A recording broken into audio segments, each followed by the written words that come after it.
Hey friends, Marco's here with my buddy CowboyJobu and my son Michael. And sorry I haven't been getting a whole lot of videos out this weekend, but we're getting ready for the 2017 NFL Draft in Philly. And you can't just go to Philly and say, we're going to the draft. No, you got to get yourself mentally and physically prepared to go to Philly. I mean, you got to get the Kevlar bulletproof vest made, you know. You've got to go ahead and make sure you get your system cleared out for those nasty-ass cheesesteaks. And you better get your trash talking game together, because you know there's going to be plenty of those trash talking Eagle fans, you know, the ringless wonders that they are, talking about our dusty Super Bowl trophies. Yeah, well, Eagles, at least we have Super Bowl trophies. And don't go back to that we were world champions. Come on, dude. We're talking leather helmets.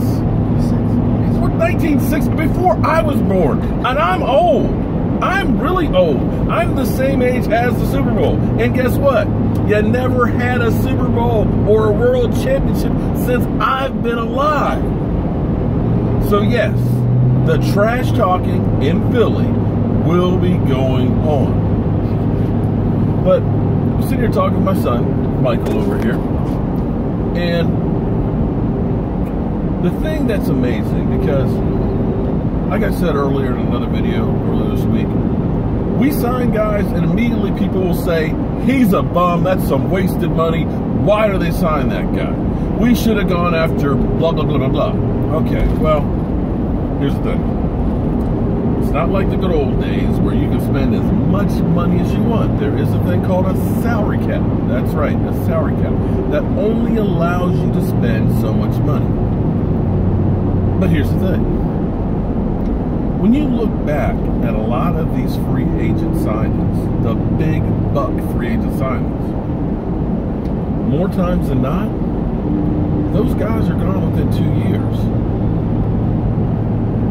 You know, there are very few Reggie White free agent signings, or DeMarcus Ware, or Peyton Mannings. More times than not, they're more like the Namdi ones, or Hainsworth. So when you start throwing around 10, 12, $15 million, you know, in essence, 7-8% of your cap for a guy who's coming off a contract year, doesn't always work out. And here's the other thing I was saying to Michael, is when you look at our defensive line, and I know it's not premier by any stretch of imagination, but when you look at the guys that Rod Martinelli, I know I'm butchering his name up because that's what I do. I butcher up names. And I probably can try and say it 10,000 times and I will still put the damn T in it because that's my list. You look at the guys that Rod Martinelli, whatever it is, has worked with. None of these guys have been big name free agent signings. None of these guys have had the big pedigree. But yet he takes journeyman practice squad guys and turns them into 5, 6, 7, 8 sack a year guys. And that's coaching.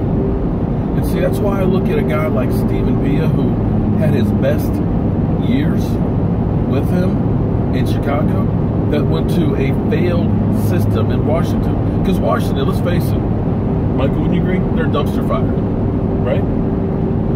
How many times have we had Dallas Cowboy players go to Washington and fail?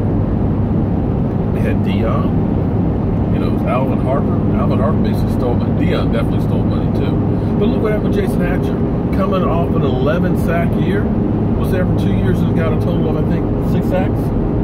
So when you look at Stephen Pia going to the Redskins, and then Cleveland, what do you expect him to do? You expect him to be Reggie White, going to those failed teams? No. But get him back with Rod Martinelli in a defense that he knows that his body is fit for.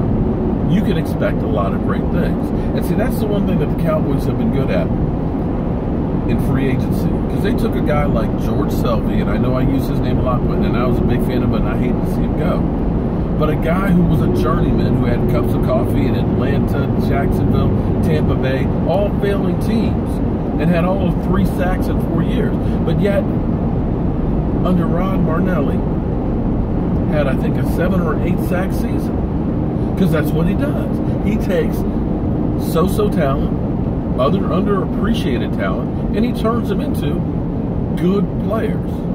Now, what I really would like to see, because you can't say that anybody in the Dallas Cowboys defense has been like a JPP that he's had to work with, you know, or DeMarcus Ware. He's only worked with so-so talent.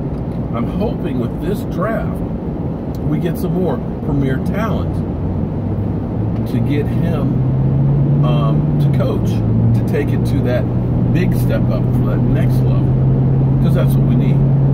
So when we bring in new guys, or guys that you haven't heard of, or journeymen and things like that, don't discount these guys. Give them a chance. Let's see what they do in the system. If after 2 years they look like a bum, okay, I'm more than happy to say that guy's a bum. But give him time to work in the system. Just because you can't play someplace else doesn't mean you can't play here. Would you agree, Michael? Any breaking news on the NFL, Cowboys, anything? Who's that guy with Clowney? Giovanni Clowney from Texas? What about from Tennessee? He might be signed with Dallas Cowboys. No, Giovanni Clowney is with the Texans. So who are we talking about? Well, we'll find out who he's talking about, and we'll get back to you if it's somebody that the Cowboys are going to sign. So as always, friends, I'm Mark Holmes. This is CowboyJobu, and he's now got his 2017 draft jersey ready to go, because we're going to be headed for the draft Thursday. And I hope you guys tune in, follow along, and if you're there, we definitely have to meet up. I'm Mark Holmes, this is CowboyJobu, and that's Michael.